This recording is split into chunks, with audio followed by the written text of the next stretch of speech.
there was darkness, and then bang, giving birth to an endless expanding existence of time, space, and matter. Every day, new discoveries are unlocking the mysterious, the mind-blowing, the deadly secrets of a place we call the universe. As they try to unravel the mysteries of the universe, scientists are coming to an astounding conclusion. To make sense of outer space, they need to understand inner space, the microscopic matter that forms the foundation of everything we see. But shrinking down billions of times into the realm of atoms and subatomic particles takes us into a strange, unexplored world. When we descend into the microscopic world, we find that it's really weird, and indeed downright bizarre and unbelievable. The stuff in this universe is far smaller than anything we can see with a microscope, but it holds the key to the cosmos. We can only understand where we came from if we understand this crazy micro world. So let's go on a fantastic voyage into an uncharted world known as the microscopic universe.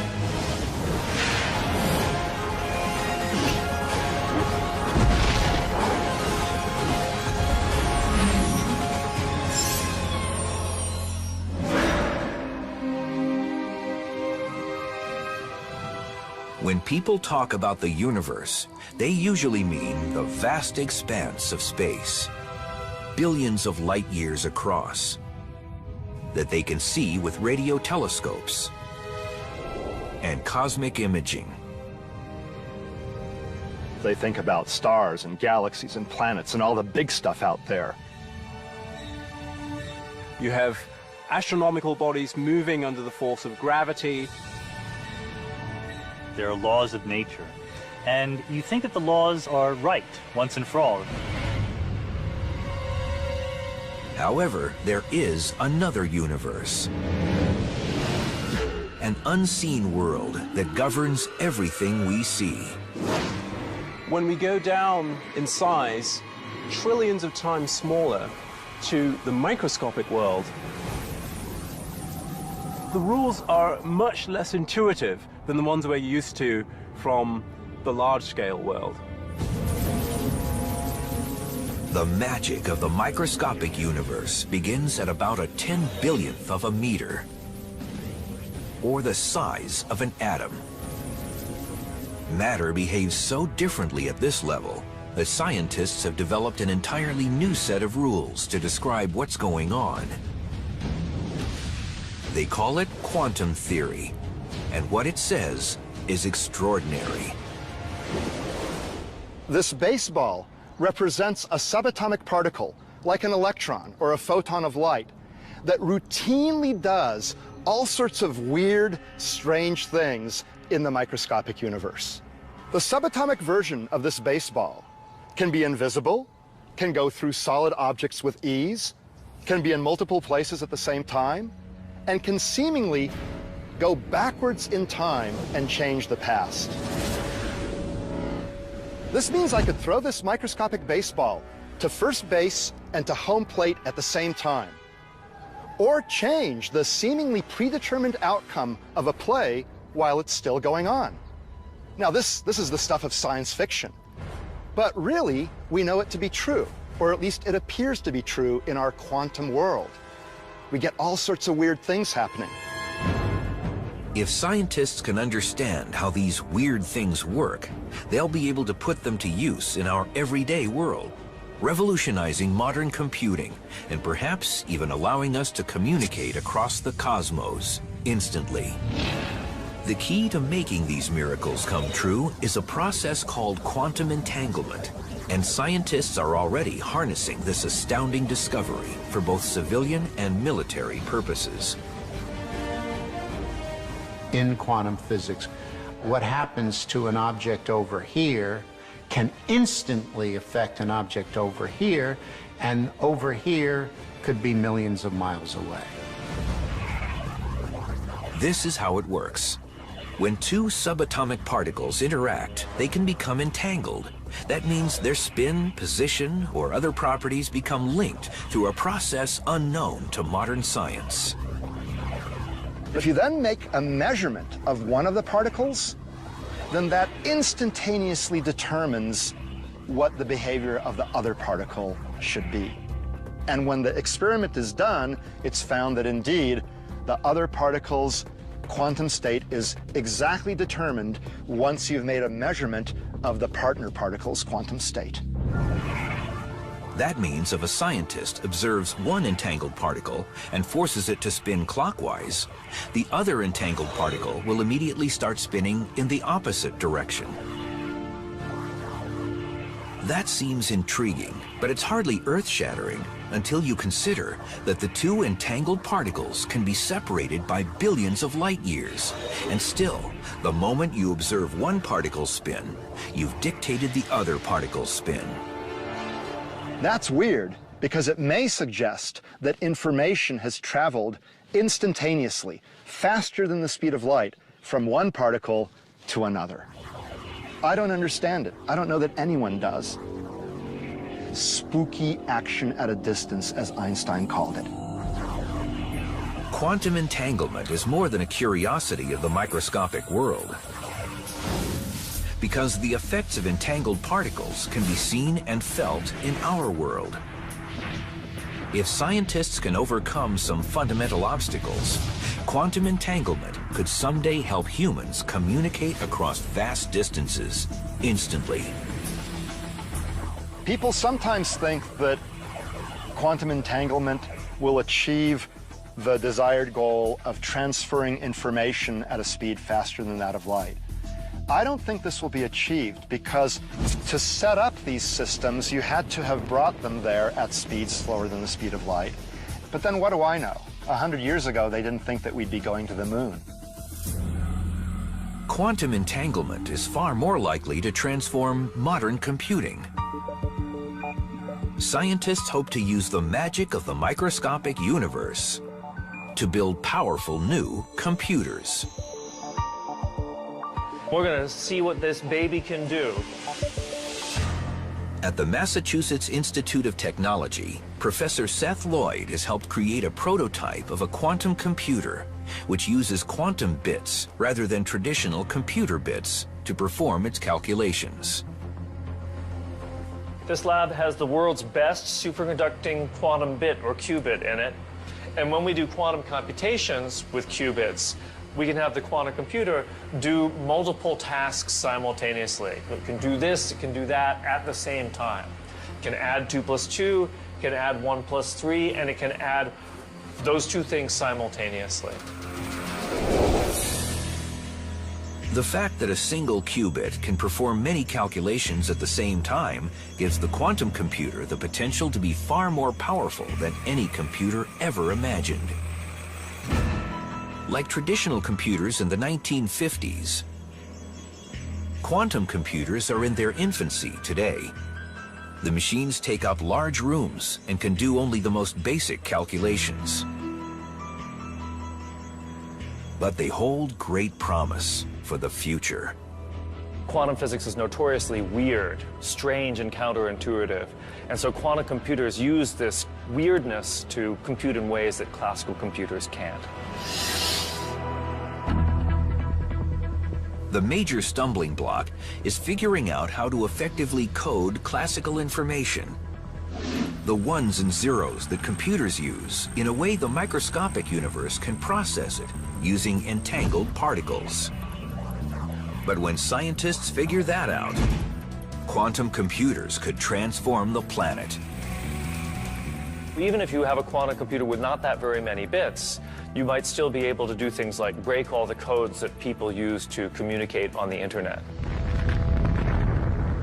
Or you could solve very difficult problems having gajillions of variables, like try to figure out what happened at the Big Bang. That may be hard to believe, but the microscopic universe gets even stranger. In fact, the most famous experiment in quantum physics shows how one object can be in two places at the same time. A result that startled the great Albert Einstein. As scientists explore the microscopic universe, they find it's governed by rules that are often incomprehensible to those of us in the normal world. At the smallest scales imaginable, not only does information appear to travel faster than the speed of light, but human observation often seems to decide what happens. It seems like the behavior of quantum mechanical stuff is different when we're looking at it than when we're not looking at it. This profound conclusion comes from performing the double hole experiment. Scientists first conducted this experiment a century ago, firing photons of light through a metal plate with two slits. The light that went through the holes hit a screen behind the plate. I'm going to demonstrate the results of this amazing experiment with a bunch of baseballs and a barrier that we've set up which has two holes in it. Now, normally in the everyday world, if I throw baseballs through one hole or the other, they'll form a predictable pattern on a screen that we've set up behind home plate. They'll be in one place or the other.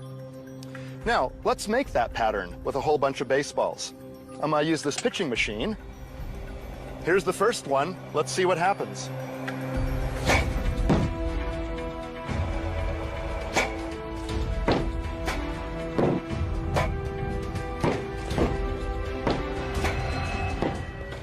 Now you see, the balls landed on the screen in two bunches, pretty much along a direct line from each of the two holes. That's natural. That's what we expect. But when we descend into the microscopic universe and use electrons, which are 10 trillion times smaller than baseballs, we get a very different, odd result when we perform this experiment. A pattern that you would expect if these were waves going through both holes at the same time and interfering with themselves. Well, we usually think of electrons as being particles, so how can they exhibit wave-like properties?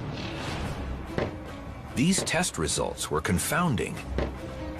The electron was a particle before it was fired at the screen, yet it formed a pattern on the screen, as if this single electron had gone through both holes at the same time.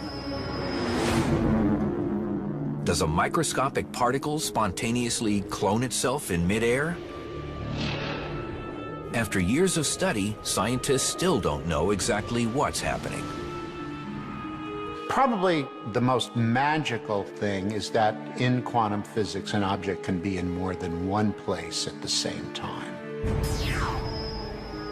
It actually can sense both slits and actually go through and quantum mechanically feel the structure of both slits in the experiment. Most physicists agree that the math is quite solid and leads to solutions that are undeniable and can be confirmed with experimental measurements. But exactly what is happening and how is a matter of debate. To try to grasp this amazing experimental result, scientists decided to observe how individual electrons behaved when they went through the double slit. How exactly could a particle go through both holes at the same time? Scientists got a front row seat to observe the strange behavior of these electrons or other subatomic particles or even photons of light. Doesn't really matter as long as they're small. They didn't just look at where they landed on the screen back there. They also watched the behavior of the particles as they went through the holes. And then they saw something amazing. When scientists were watching the holes, the electrons behaved like particles, forming the baseball-like pattern on the screen back there. But when the scientists weren't watching, then the electrons behaved like waves. They formed a pattern that looked like the interference pattern produced by waves on a screen. That's really strange. What you see depends on whether you're watching or not. If you're watching, you see the particle-like behavior, like baseballs. If you're not watching, you see a wave-like behavior, but not both at the same time. This was nothing less than astounding. Observation seems to change the nature of subatomic particles. Mysteriously, when we're not looking, things are waves. When we are looking, they look like particles. So even an electron, which seems to us like a particle, has wave-like properties when we're not looking at it. The fact that when we don't look, the electron appears to go through both holes, but when we do look, we always see it go through one hole or the other, is what we call the quantum enigma. How could our decision about whether to observe something change how that something acts? There is a technical explanation. To make an observation, you somehow have to interact with the system.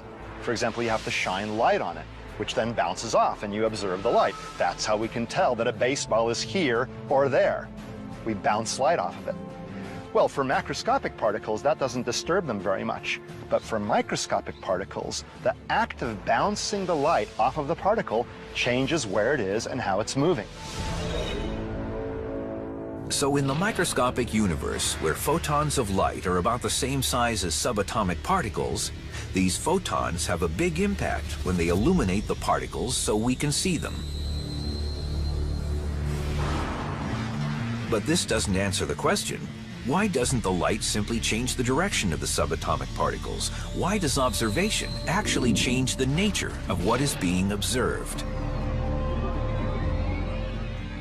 The short answer is we don't know. This is the fundamental mystery of quantum mechanics, the reason why quantum mechanics is difficult. Mysteriously, when we look at things, we see particles. Then when we're not looking, things are waves. This is something we scientists have argued passionately about now for almost 100 years, and there's still no consensus. When they were first released a century ago, these test results were enough to unsettle the brightest mind in science. Einstein said, "I don't believe in quantum physics because I believe the moon is there even when I'm not looking at it." Einstein was, of course, referring to the implications of the theory that the moon really isn't anywhere until it's observed. However, the double hole experiment's mind-boggling conclusions don't end there. In recent years, technology has allowed scientists to perform a fascinating variation of the test. Its results call into question our perception of time itself. This is like a high-tech version of the double hole experiment. Electrons are being fired toward a barrier with two holes in it. But the scientists can delay their decision about whether to observe the electrons until after they've passed through the holes, but before they hit the screen. It's as though I'm on a baseball field, and there's a baseball being pitched toward the barrier with the holes in it. But my eyes are closed, so it goes through, and it behaves like a wave, but then at the last second before it hits the screen, I open my eyes and decide to observe it. At that moment, the electrons, in essence, become particles, and seemingly always were particles from the time they left the electron gun. So it's as though they went back in time to before they went through the holes and decided to go through one or the other, not through both as they would have had they been behaving like waves. That's really crazy. That's the enigma. That our choice of what experiment to do determines the prior state of the electron. Somehow or other, we've had an influence on it which appears to travel backwards in time. Scientists are only beginning to grasp what these microscopic mysteries mean for time travel and changing the past in our everyday world. But one thing is clear. The rules that govern this subatomic world hint at a universe that's just as mysterious as science fiction. In fact, quantum physics may suggest that reality is simply a figment of our imagination.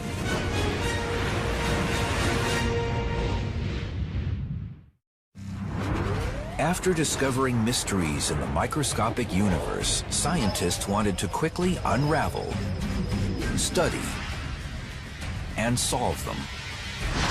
But as they tried to figure out exactly what was going on in this strange subatomic realm, they found something completely unexpected.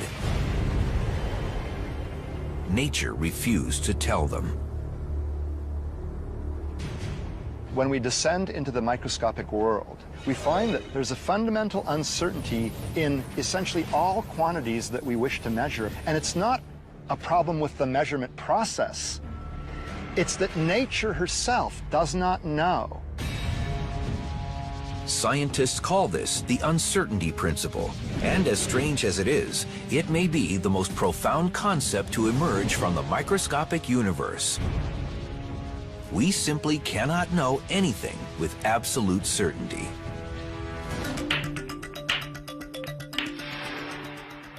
In our everyday world, we think we know a lot about the things around us. We can actually locate, for example, the position of this cue ball and strike it at a certain speed, which we know, and we can use that to collide it into other balls and go ahead and play a game of pool. But what actually happens if we shrink everything down trillions of times? In that world, these pool balls are now actually like subatomic particles. In this microscopic realm, quantum physicists have found they simply cannot determine with any precision where these particles are located because of their wave-like qualities.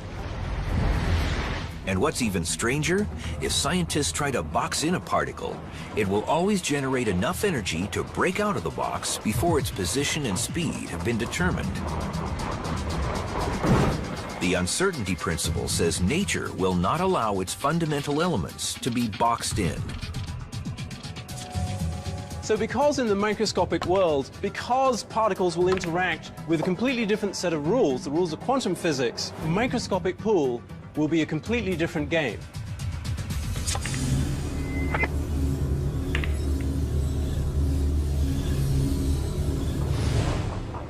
The uncertainty of the microscopic universe extends far beyond the location of particles.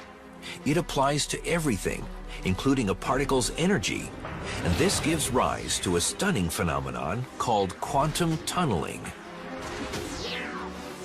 In classical physics, if you throw a ball at a wall and you don't throw it hard enough, it won't go through the wall, it'll bounce back. But if it's an electron and you don't throw it hard enough to go through the wall, it might go through anyway. We call that quantum tunneling. How can this be possible? It may sound bizarre, but one way to explain quantum tunneling is that the uncertainty of the microscopic universe allows a particle to borrow energy from the future to breach the barrier and then pay it back after it gets to the other side. The electron actually already is on the other side of the wall, and therefore it can go through it and appear on the other side of the wall. Ever since these wonders of the microscopic world were discovered a century ago, people have asked if quantum tunneling, being in multiple places at the same time, and what appears to be traveling backwards in time, can be achieved in our everyday world. Some scientists say we'll never be able to throw a baseball through a solid barrier. A baseball is a huge number of particles. You would need all of them to collectively suddenly appear in another place for the baseball as a whole to appear in another place. And that's just extraordinarily unlikely. A single electron or a single proton can do this. But the bigger your particle, or the bigger the collection of particles, the more difficult that process of tunneling is. However, a growing number of physicists are developing a more outrageous theory for what's going on. We know that these tiny particles can be in two places at the same time. But hey, I'm made of these kinds of particles. So if they can be in two places at once, so can I. Scientists call this the many worlds interpretation of quantum physics. They say just like the electron in the double hole experiment, human beings are all in multiple places at the same time. They say anytime anyone makes a decision, we don't actually choose one option over another. Instead, we do them both, in slightly different versions of reality. What happens when you use your mind and your will to decide things is you end up actually making many choices at once, and all of them become realized in different parallel universes. The many worlds hypothesis of quantum physics says that when I throw a curveball, I do so only in this universe. In another universe, I might be throwing a fastball. And in still another one, I throw a knuckleball for the first time in my life. And in yet another universe, I heave this ball to the outfield. In the many worlds hypothesis, all of these choices are outcomes that occur in universes that are parallel to our own. Just not in ours, but in parallel universes. That's what the many worlds hypothesis tells us. This may sound far-fetched, but an impressive array of theoretical physicists believe it's the way the microscopic world works. If it's true, the implications of this startling theory go far beyond the baseball diamond. In essence, it suggests there are universes parallel to our own in which the Nazis won World War II, and in another, the American government foiled the 9/11 hijackers. So the World Trade Center still stands in Manhattan. If you take quantum mechanics absolutely at face value, it says that every time you observe something quantum mechanical, you become two different copies of yourself. There's the copy that got one answer, and a copy that got another answer. It just implies there's a huge number of other copies of you that saw slightly different things happen in the universe. These days, it's completely accepted that the microworld is weird. Many people had hoped that this weirdness could be confined to the microworld, so that big things like us would be immune to it and always be in a single place. But it's become clear now that that hope was naive. The weirdness can't be confined. The fascinating debate about the many worlds interpretation of quantum physics will rage until physicists finally solve the mysteries of the microscopic universe. However, some astronomers are concluding that we will never be able to fully explain any of these mysteries because, according to their calculations, the vast majority of matter holding the universe together exists in a higher dimension that we can never explore.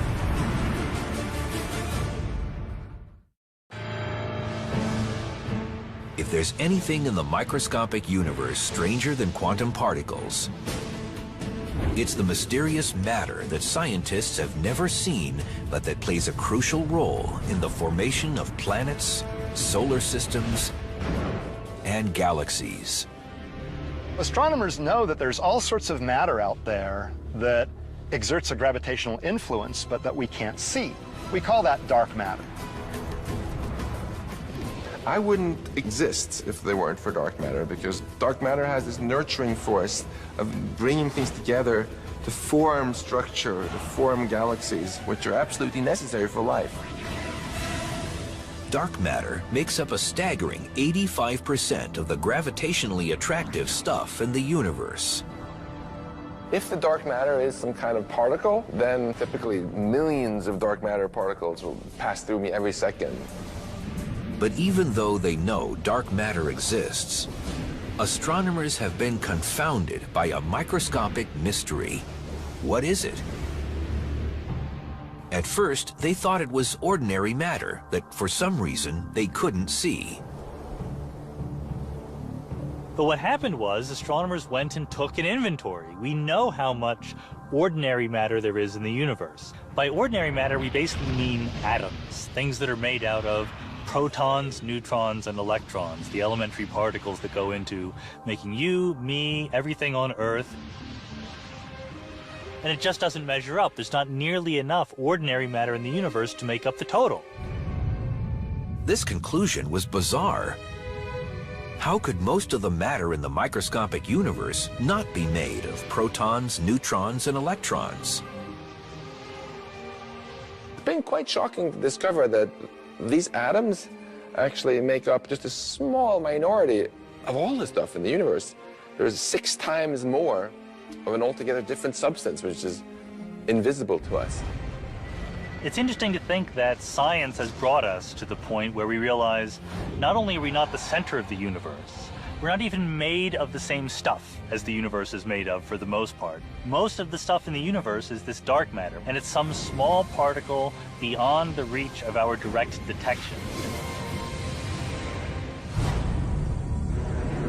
Some theoretical physicists speculated that dark matter might be made of neutrinos, tiny particles 1,000 times smaller than an electron that fit many of the known characteristics of dark matter. We know neutrinos exist, and they have mass, they contribute weight, so maybe we're done. But now it's turned out that they're not neutrinos. Most of the dark matter is probably not normal neutrinos because they travel very, very quickly. And they wipe out the formation of what's called large-scale structure, the clumping of material, on the scale of galaxies early in the universe's history. So it would be much harder to produce galaxies if the universe is filled with lots and lots of neutrinos zooming around.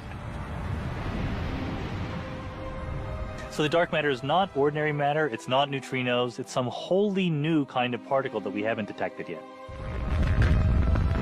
It has to be some sort of weird subatomic particle left over from the Big Bang when the universe was very hot and dense. A whole zoo of particles was created.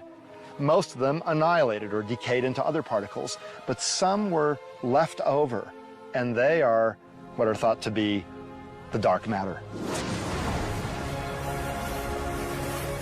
But what could this exotic microscopic particle be?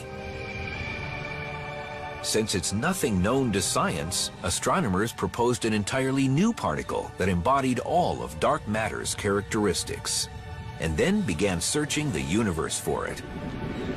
They call it a WIMP, a weakly interacting massive particle. One of the problems with the WIMP hypothesis is that we've never actually detected a WIMP in a laboratory.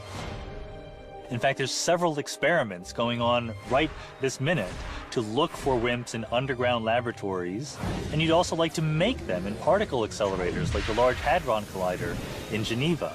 So there's a multi-pronged attack to detect WIMPs directly if they're the right answer. If scientists find evidence of dark matter, will they also find evidence of another world of dark planets? Dark life forms, and a dark matter table of elements.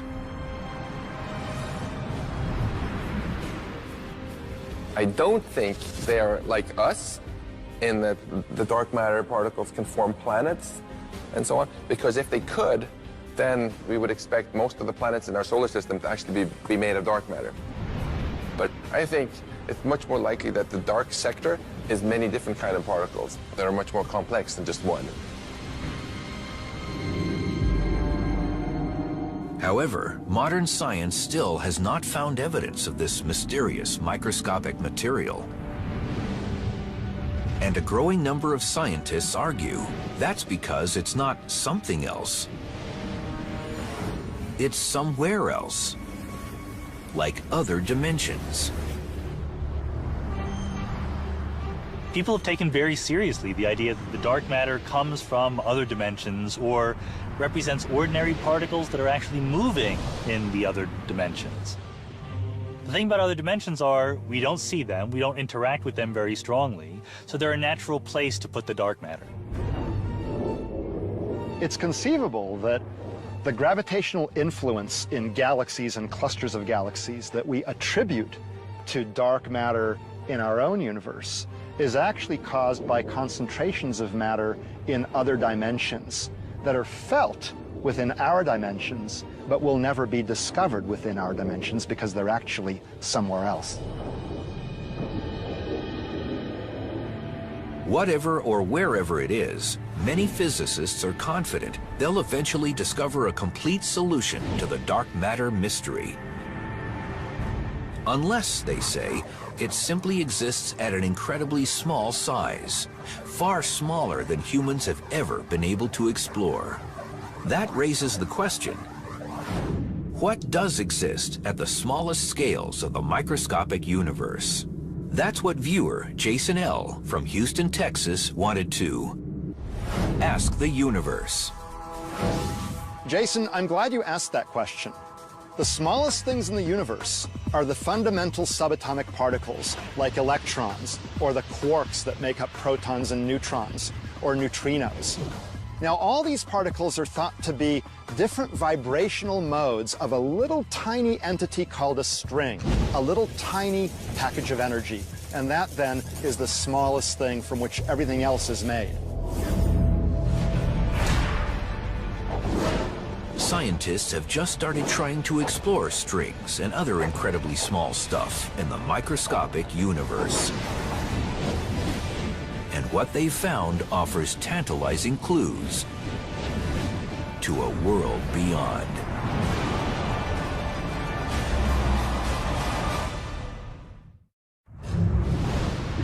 As they delve into smaller and smaller spaces in the microscopic universe, scientists have successfully looked inside atoms.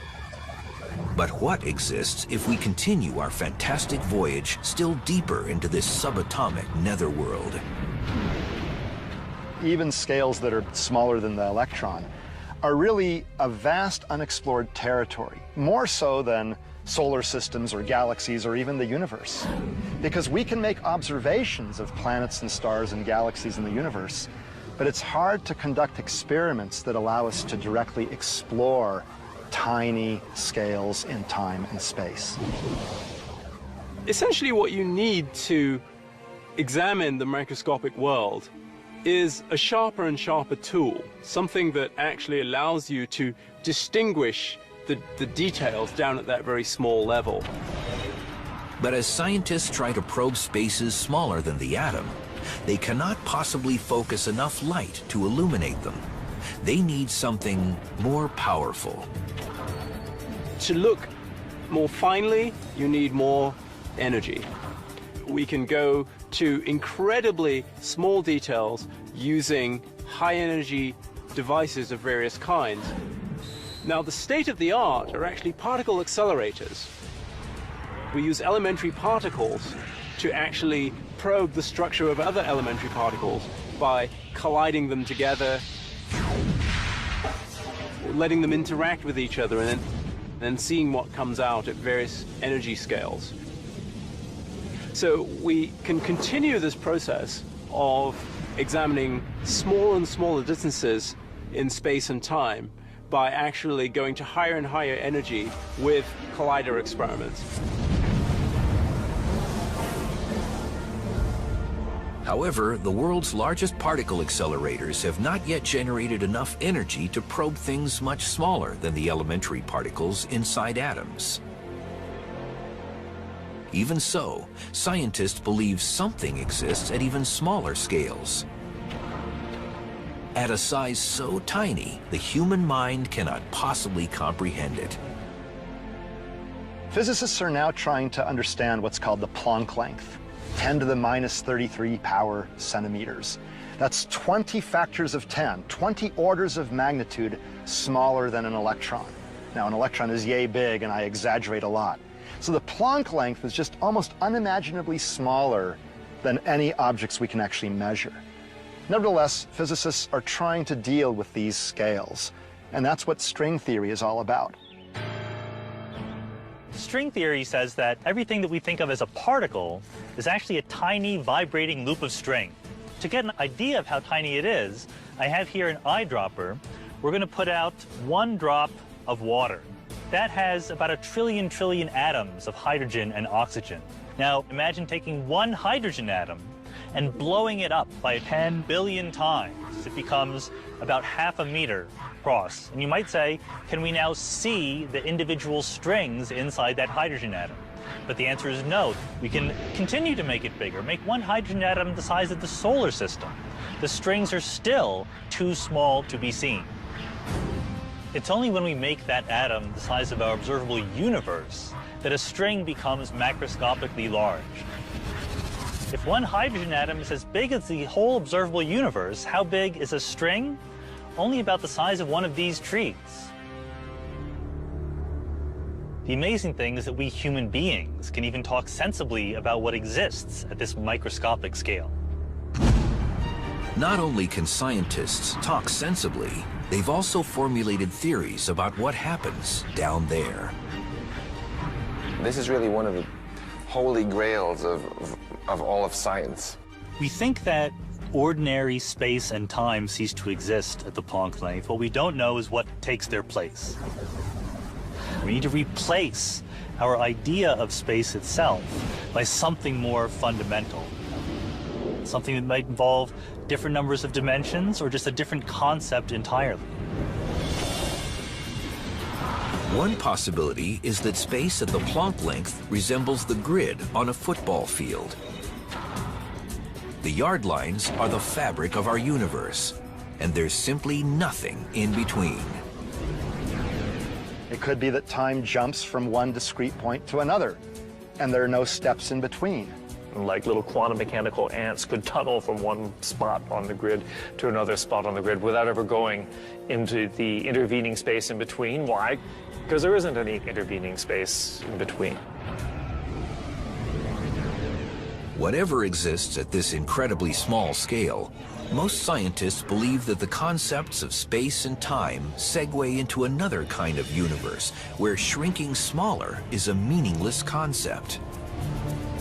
It could be that time and space are what we call emergent properties of the universe, but that if you go to very small spatial scales or very small intervals of time, the concepts of time and space break down. They don't make sense.